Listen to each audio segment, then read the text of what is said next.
Good morning, everybody.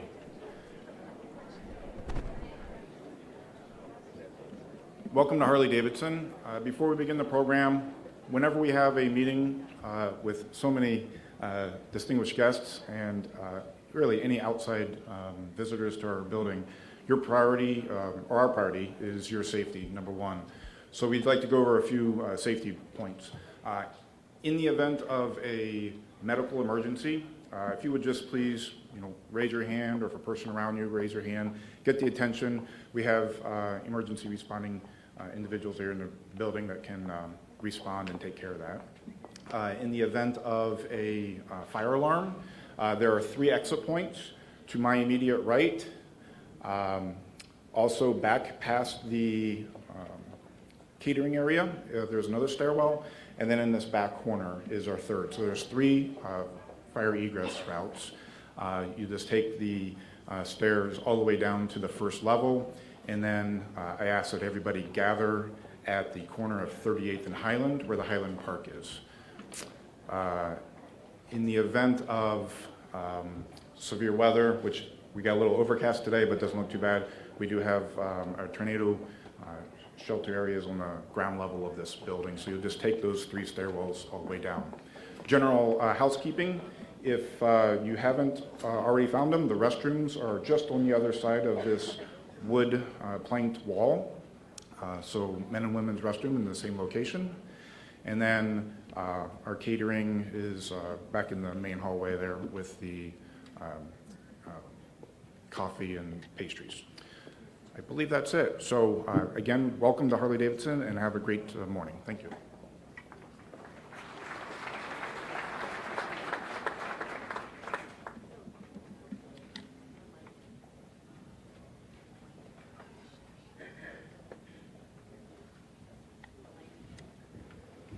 Good morning.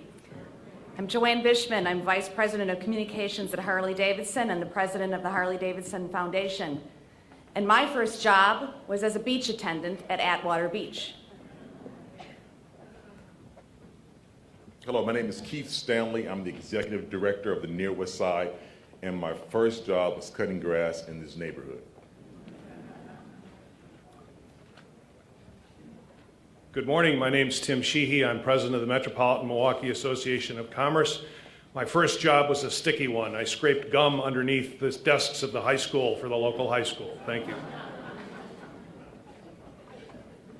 Hi, I'm Sam Leichling. I'm the Long Range Planning Manager with the Department of City Development. My first job was after sophomore year of high school being a research intern. But the summer job I'm most proud of was getting to work with high school students in the first year of Mayor Barrett's Summer Youth Internship Program. Good morning, my name is Sister Edna, and I'm president of St. Anne's Center for Intergenerational Care.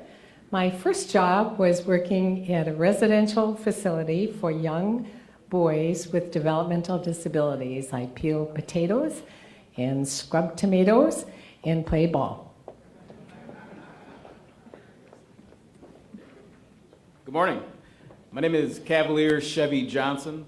Currently, I serve as alderman for Milwaukee's 2nd District. I had dueling first jobs. My first jobs were picking up soiled towels at the locker room in the YMCA downtown. And also, I got the chance to work with Employ Milwaukee, working with young people involved in the Summer Youth Jobs Program as a Earn and Learn participant myself.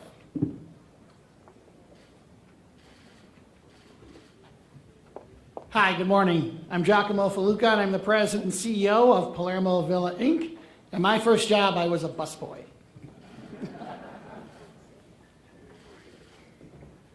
Good morning, I'm Rick Schlesinger. I'm the Chief Operating Officer of the Milwaukee Brewers. My first job was a guardsman for the Village of Bayside.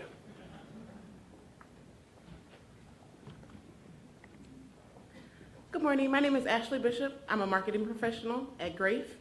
My first job was a fast food worker, and thanks to the mayor's Earn and Learn program, I've been able to sustain my first job after college. Good morning, my name is Jim Harple, Assistant Chief with the Milwaukee Police Department. My first job was a dishwasher at the Century Coffee Shop on 3rd and Wells in downtown Milwaukee. An officer there suggested that I apply for the police aid program, which I did, and now I've been with the police department for more than 31 years.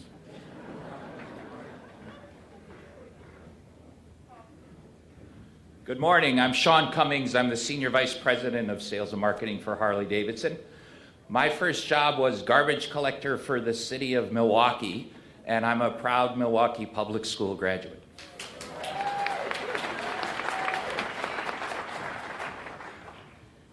Good morning. I'm Tina Chang, the CEO of SysLogic, and my first job was very cush. I was a hand model in New York's Diamond District for jewelry catalogs.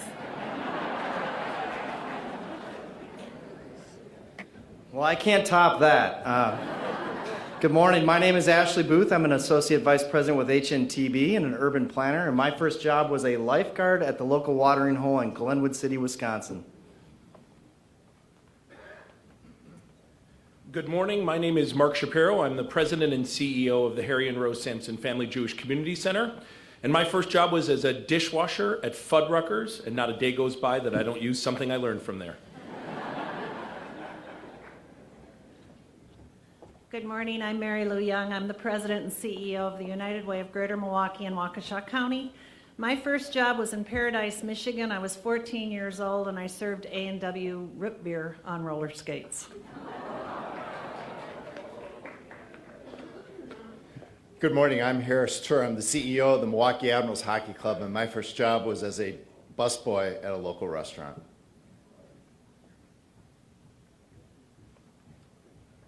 Good morning, I'm Thelma Sias, retired vice president from We Energies. My first job was a clerk in the food distribution center in my hometown of Myersville, Mississippi. I packed the commodity boxes. I said hello to everyone that came in. And I said, yes, you qualify for food to feed your family. My first job.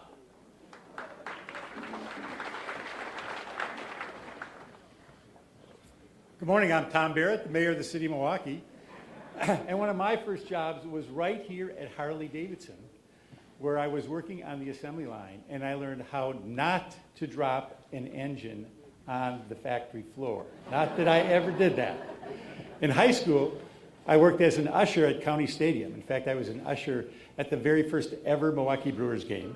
So it's particularly gratifying to have the Brewers as part of my soon-to-be-announced 2017 Earn and Learn All-Star team, and to have Harley-Davidson as a generous donor to our Earn and Learn Fund. Let's give a round of applause for all those people who gave their first job.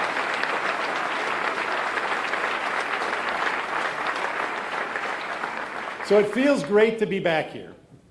My early jobs have always stayed with me. Everyone remembers their first job.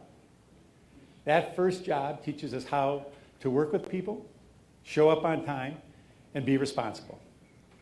With your help, I am confident that this will be a banner year for our efforts to give Milwaukee teens that positive first work experience through my Earn and Learn program.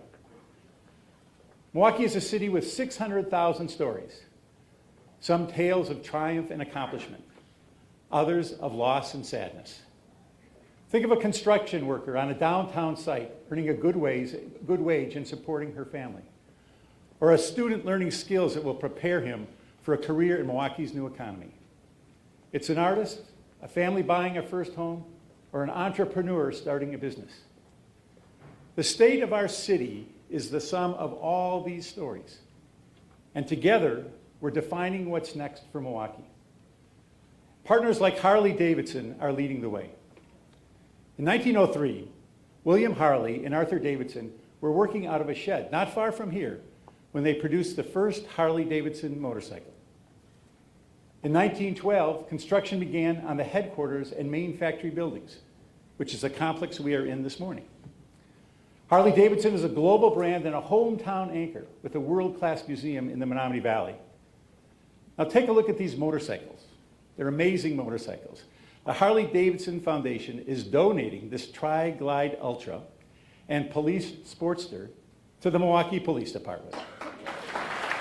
Thank you, Harley-Davidson, and thank you, Joanne Bishman, for your gracious hospitality and generous donation. Now, I don't want Harley-Davidson to hog all the attention this morning. 2 years ago, Harley-Davidson joined its neighbors Miller Coors, Marquette University, the Potawatomi, and Aurora Healthcare to form the Near West Side Partners.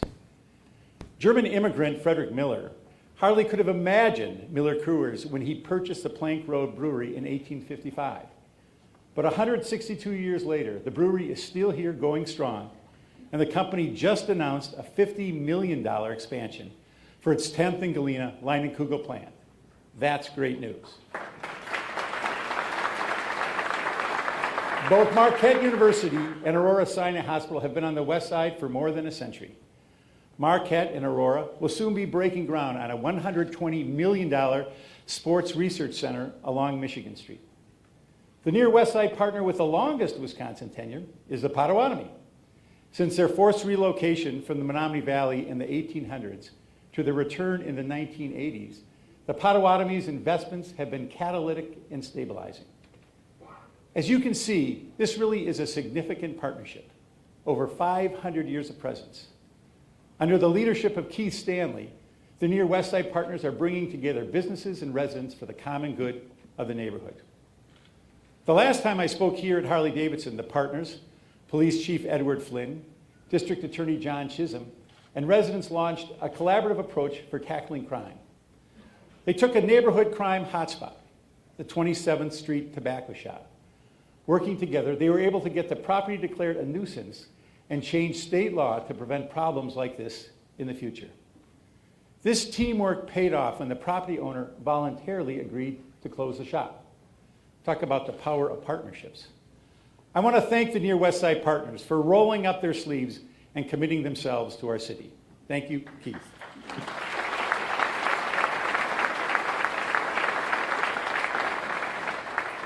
Now, here's something you probably don't know. In 2015, the Wisconsin Department of Revenue calculated that the amount of state revenue generated in Milwaukee from Milwaukee exceeded the amount of state aid paid to the city, county, and Milwaukee public schools by more than $460 million. I call that the Milwaukee dividend. This means the city is getting back 66% of what we send to Madison. So if anyone tells you Milwaukee is a drain on the state, please correct them immediately.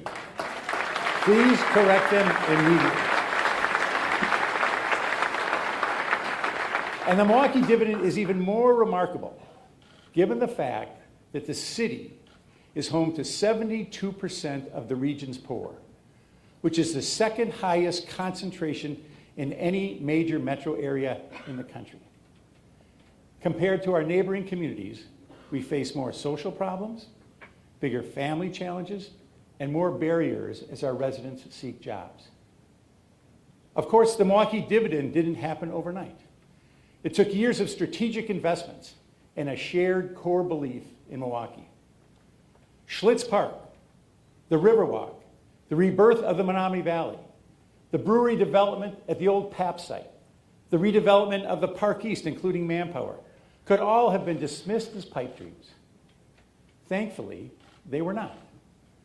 And as you saw in yesterday's newspaper, and as you see anytime you are in the city, the heart of Milwaukee is thriving. $3.4 billion in investments have been completed since 2005. Another $1.7 billion in investments are under construction. HSA Bank, the Hammes Company, Bader Rudder, and Plunkett Racich Architects have all chosen to call Milwaukee home.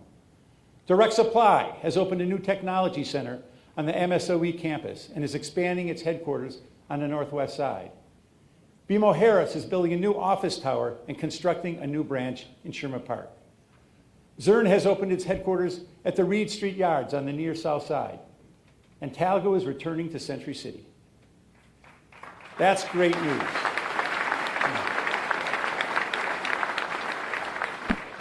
The energy of new entrepreneurs will also help define the new Milwaukee. I want to make sure new businesses have an opportunity to thrive.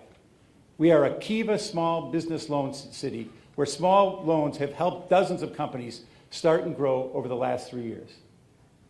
Now, when a Mega Mart food store recently closed on National Avenue on the south side, there was understandable concern. But Milwaukee reinvents itself, and entrepreneur Jalem Getz stepped forward. His company, Wanable, is growing fast, and plans are in place to use the former food store as its base of operation. But it's more than just businesses. Since the beginning of 2016, 2,200 housing units have been completed or are under construction downtown.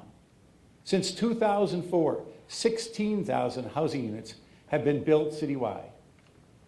Our appeal is easy to see.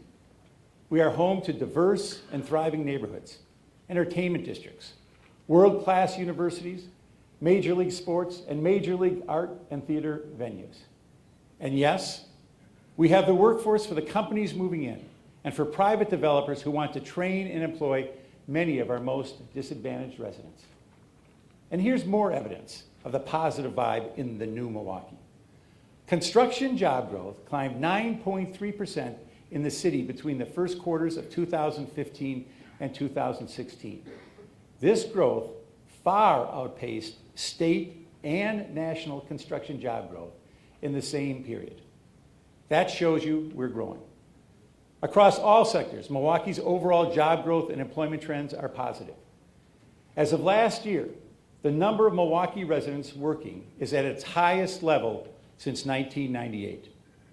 The unemployment rate fell from 13% in February 2010 to 5.1% in November 2016. That's great news.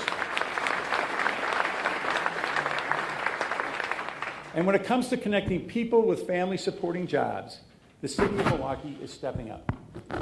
I have made it a priority that our local workforce agency, Employ Milwaukee, establishes and builds connections with employers, our education and training institutions as well. And community-based organizations are also involved to get more people to work. Just this past year, hundreds of workers, including many right here at Harley-Davidson, have received specialized training and earned employment through my mayor's manufacturing partner. And this year, our Compete Milwaukee program will help individuals overcome barriers to employment and will place 70 individuals in jobs with the city. 20 of these placements will be for young people joining the Police Ambassador Program so that young people can understand the police department and the police department can understand our young people. Starting next month, the new Milwaukee Tech Force Training Center will become home to intensive training to help individuals move into family-supporting IT tech jobs. Now, isn't it great to see the arena taking shape? I like to see that crane. The crane is a mayor's favorite bird. Just remember that. As well as the Bucks training facility. As you're passing by, you're going to see Milwaukee workers. They're getting a paycheck. And 25 years from now, they'll be telling their grandkids they built the home of the Milwaukee Bucks. Our resident workers on the new Northwestern Mutual Towers will be telling the same story to their grandchildren. I want to thank Northwestern Mutual, the Bucks, County Executive Abley and the County Board, members of the Common Council, and the construction trades for their commitment and investments to put Milwaukeeans to work.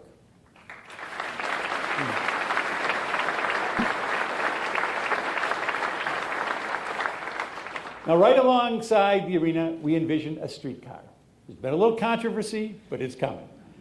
And the streetcar is on track. Construction starts this spring. Soon, you'll see workers laying steel tracks in streets. This means jobs, a new transportation option, and a powerful magnet for development, employers, and new residents.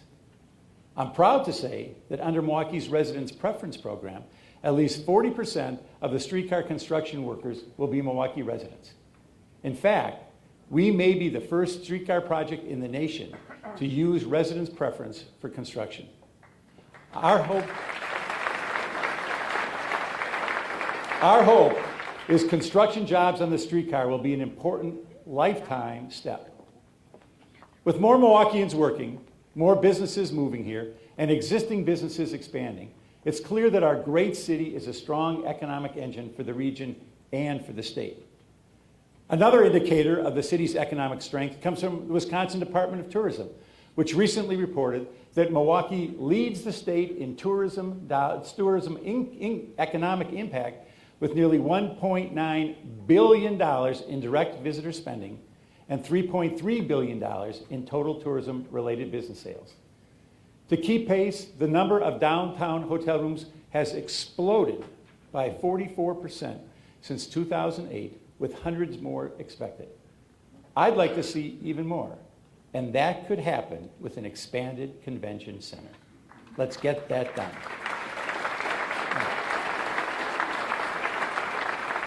Developers, investors, and business owners have all bet on Milwaukee, which is fantastic and gratifying. Our population has grown and stabilized because our residents, long-timers and newcomers, young and old, love our city. I say all of this because our economic growth and in turn our contribution to Wisconsin's prosperity took a lot of hard work by a lot of partners, proving that by working collaboratively, we can accomplish great things. Just as we work together to build our new Milwaukee, we have to work together to convince the state that it's time to reinvest the Milwaukee dividend in Milwaukee. Despite our strong economic progress, we confront persistent challenges on a daily basis. Concentrated poverty, violent crime, aging infrastructure, and the nagging problems tied to the foreclosure crisis. We are all committed to a thriving Milwaukee. And if all Milwaukeeans are to thrive, then we, state and local leaders, must find ways to ensure the state reestablishes the principle of sharing locally generated revenues with local governments. That's the fiscal problem we face. City government and its employees have already stepped up. In the past 8 years, we have reduced the number of city workers, the equivalent of 430 fewer employees, which saves more than $30 million annually. But that's not all. We've changed our approach to employee health care. So our actual health care costs in 2015 were $42 million less than our actual health care costs in 2011.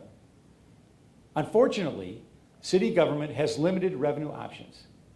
And at the same time, we face more headwinds. Despite the fiscal restraints, city departments and the Common Council continue to adapt and focus on meeting our challenges. I'd like to thank the members of the Common Council for their commitment to keeping our fiscal house in order. Please join me in giving them a round of applause.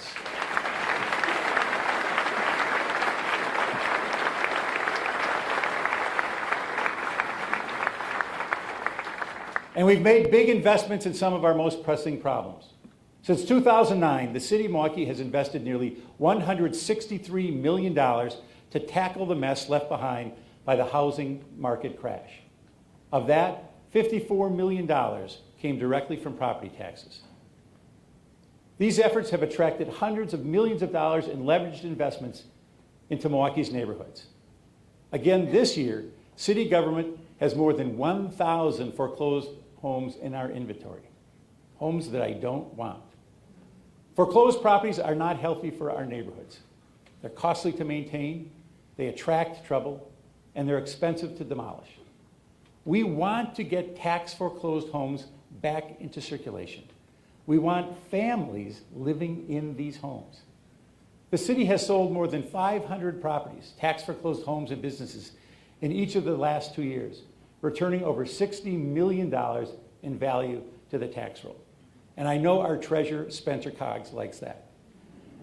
And a majority of the properties sold are now in the hands of owner-occupants. But I'm proud of more than just the sales. As a large property manager, we're putting city residents to work. Milwaukeeans are maintaining, deconstructing, and renovating our properties. And when we partner with homeowners to improve properties, minority-owned contractors are doing a lot of that work. We are helping families put down roots.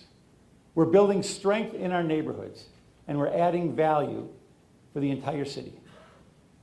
This is possible because new homeowners see their future, and more importantly, their family's future in Milwaukee's neighborhoods. We're also standing up to predatory landlords who neglect their obligations to the city, who undermine our neighborhoods, and who take advantage of individuals who rent from them. These people hide their identities, they game the legal process, and they ignore their basic human obligation to treat people decently. But we're fighting back. We're taking them to court, and we will hold them responsible. Thank you to Preston Cole, Department of Neighborhood Services, and thank you to City Attorney Grant Langley and your team for your aggressive approach. Improving the housing stock in commercial buildings isn't our only challenge in improving the quality of life for our residents. Fighting crime and violence is a task that requires constant attention, resources, and an all-hands-on-deck approach. I can tell you the city is doing its part. Beginning with these past 2 years, for the first time ever in the city's existence, the budget for the Milwaukee Police Department exceeded the city's entire property tax levy. Today, our police department budget is $38 million more than our entire property tax levy. So as you can see, the city and the taxpayers are clearly committed. Even more committed are the men and women who put their lives on the line every day.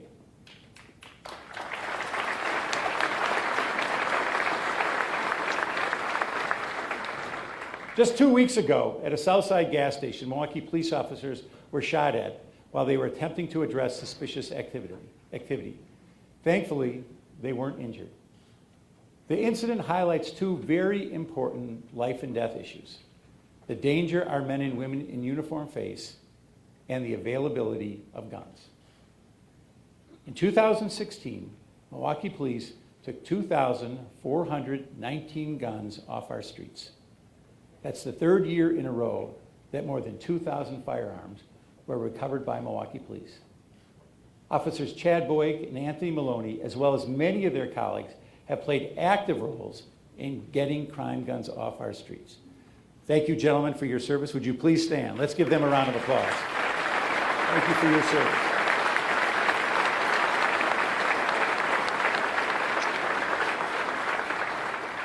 Oftentimes, these weapons wind up in the hands of criminals through straw purchases, and many times, the buyer is a felon, who, as you know, under law, is prohibited from possessing a firearm.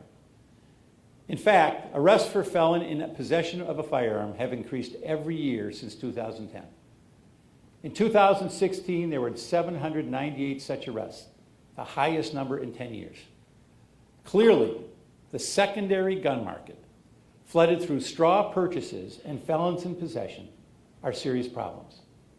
I want to thank State Senators Alberta Darling and LaTanya Johnson and State Representative Joe Sanfilippo and David Bowen for working with Chief Flynn and the city to address these issues. I know David is here. I don't know if others are here. Thank you very much.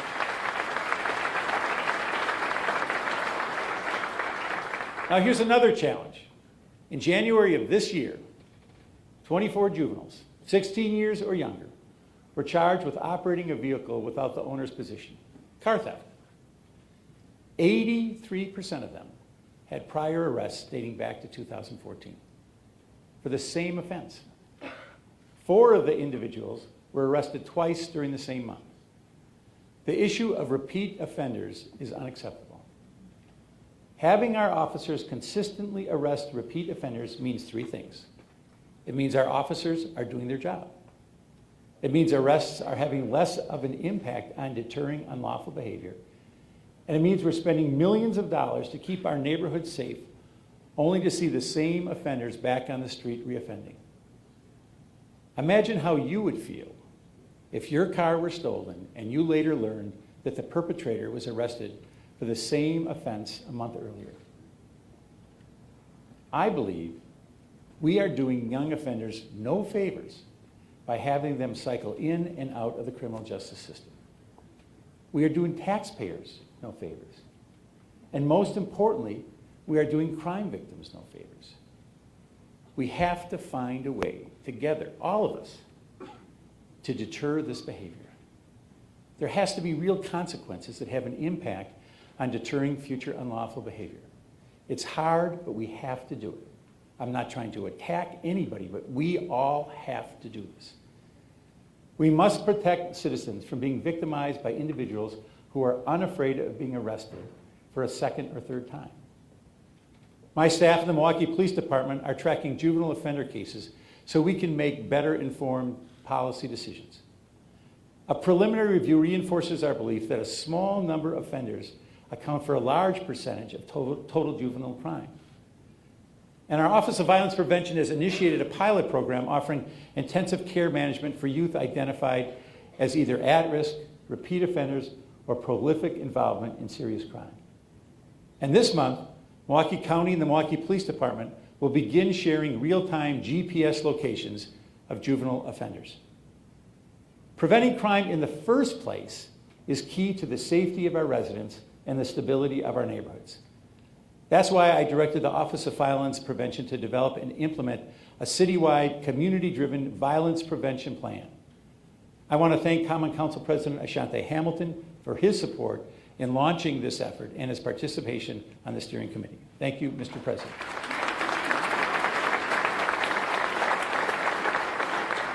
This is a community-based effort and will only succeed if we all remain engaged. I also want to thank Chief Judge Maxine White and District Attorney John Chisholm for your involvement in this as well. Thank you, sir.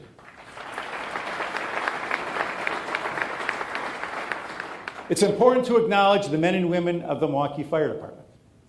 On February 17th, gunfire struck Engine House 13 on North 30th Street. 4 firefighters were in the house when the bullets came through several windows.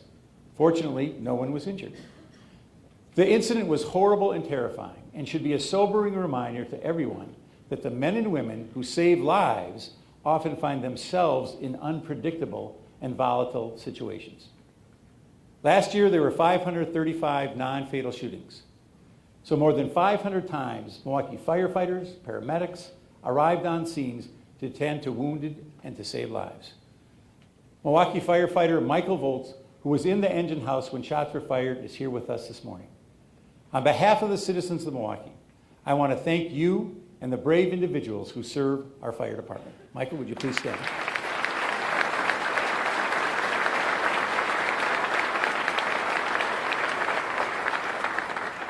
I also want to acknowledge the residents of Sherman Park.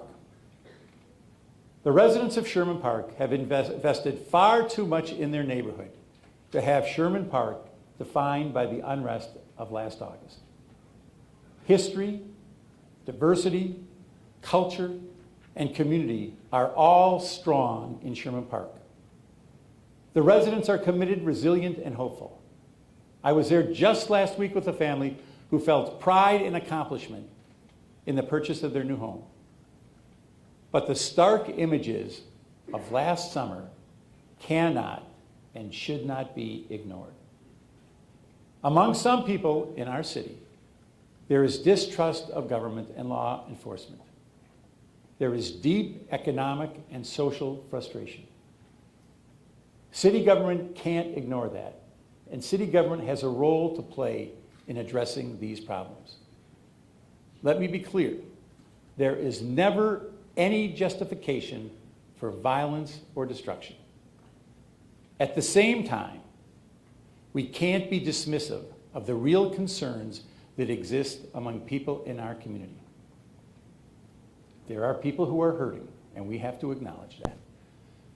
The police department is actively engaged in improving community relations, and we're working hard to make sure community stakeholders are included in safety, housing, and employment initiatives.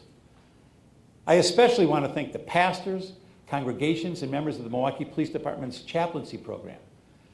Dozens of times in the past year, chaplains have stepped up. Perhaps most significantly, they were there in Sherman Park, bridging tense disagreements, calming dangerous situations, and staying involved for days and weeks as the neighborhood worked to recover. I'm grateful for partners like BMO Harris Bank, who see a future in Sherman Park.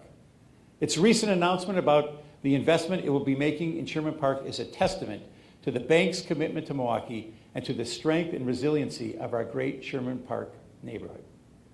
Judd Snyder of BMO Harris led this charge. Thank you, Judd, for your ongoing support for the city of Milwaukee. We appreciate it.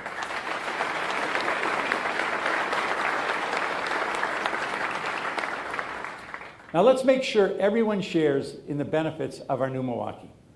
That's the goal of our MKE United effort. We have begun creating a shared and inclusive vision for downtown Milwaukee and its adjacent neighborhoods. Ellen Gilligan of the Greater Milwaukee Foundation, Alex Molinaroli of Johnson Controls, Julia Taylor of the Greater Milwaukee Committee, and Ralph Holman are guiding this initiative. And with their leadership, I am confident we will develop a plan that results in equitable growth where everyone shares in Milwaukee's economic progress. Milwaukee is a city of contrasts. We are home to some of the state's wealthiest people and the largest concentration of the state's poorest residents. With that comes great responsibility. Our health disparities are significant, and we are challenged daily with addressing them. Just weeks ago, we announced the expansion of the Trauma Response Initiative. Our goal is to provide the same attention to emotional wounds as we do to physical wounds, to support healing and break the cycle of violence. I want to thank Alderwoman Coggs for her leadership on this issue. In our work to reduce domestic violence and sexual assault, we continue to lead coordinated and collaborative efforts. One of our partners, Aurora Healthcare, is developing a rape crisis center. This is a major investment for survivors of sexual assault. In our continued work to break the cycle of domestic violence, we're supporting a safe exchange and visitation center for children going from one parent to another, the only center of its kind in our area. It is an essential part of the work to prevent children from witnessing abuse. I am proud that Milwaukee's teen birth rate has dropped 65% since we established a community-wide effort around this issue. That's good news.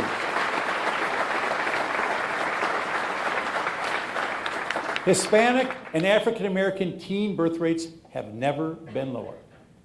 We should be proud of what this means for the future of young women and young men in our city.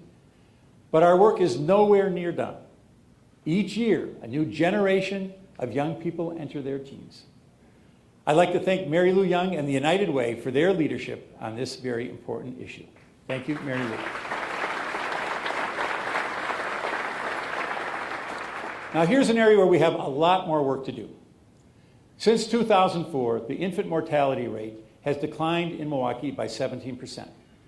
That's real progress, but I am nowhere near satisfied, particularly because the racial disparity in infant mortality remains unacceptably high. I will not stand for that in our city. We must aggressively focus on the leading cause of infant death, which is prematurity. My budgets support our successful home visitation program, and I am co-chairing Milwaukee's Life Course Initiative for Healthy Families. Together with Wanda Montgomery of Children's Hospital, I am leading this coalition whose mission is to eliminate the racial disparity in healthy births. Thank you, Wanda, for your leadership on this issue as well. But we're not doing it alone. No way are we doing this alone. By our side are 24 churches that will serve as strong baby sanctuaries. These are places where pregnant women and new families can be connected to resources and programs. Today, I have an exciting announcement. 12 of our strong baby sanctuaries will be launching a new program this year called Blanket of Love. It's a program that one of our inaugural Strong Baby Sanctuary churches, Ebenezer Church of God in Christ, has been running for the past 12 years. Let me tell you about it. During those years, Pastor Saffold and parish nurse Julia Means have worked with 360 families. Not a single one of those families has lost an infant. Every child who is born into this program lived to see his or her first birthday. That is the power of community. Pastor and Julia, please stand. You have our deepest appreciation for your efforts. Thank you. We are supporting these churches with a public health nurse who will help implement these programs. We want strong moms, we want strong dads, and a strong community to support our strong babies. I invite all churches who are involved to please be recognized. Let's give them a round of applause.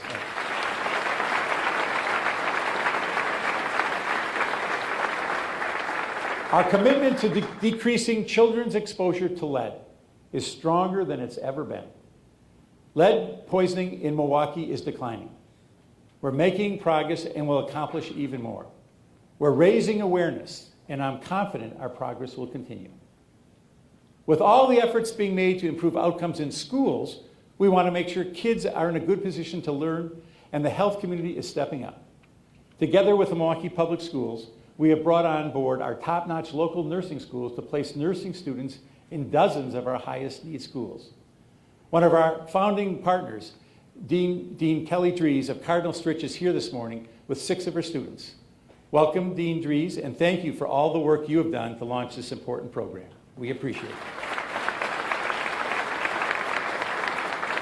Through Milwaukee Succeeds, we are scaling up an approach that works in getting more kids reading at grade level, creating a foundation for long-term academic success. This year, Milwaukee Succeeds will expand its programs to more schools with the goal of ensuring every child in every school will be set on a path to academic success. Now, I've said it before and I'll say it again. I love libraries. They are places to read, learn, and connect with our neighbors, to find resources that enhance early literacy. They assist with schoolwork, provide job training, and much more. Today, I'm announcing a new partnership between the Milwaukee Public Library and Milwaukee Public Schools. Library Now will expand the library's reach by providing complete free digital access to all of the library's online resources to every student in the district. Library Now will strengthen the connection between literary resources and our city's young residents, which will lead to better performance in school and job readiness. Thank you, Superintendent Driver and Ruth Magley, for your leadership on this new exciting program. And thank you to Paula Kiley as well.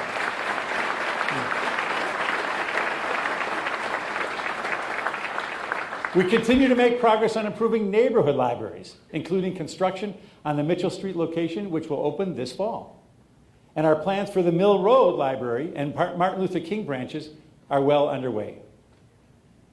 We should all be proud of our return on investments, and collectively, we must work to ensure those dollars are reinvested in our efforts to improve the lives of all Milwaukeeans.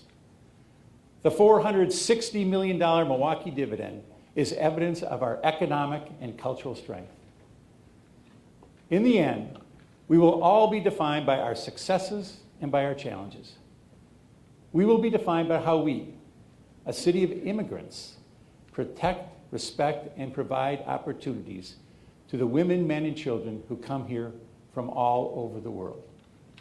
We welcome immigrants.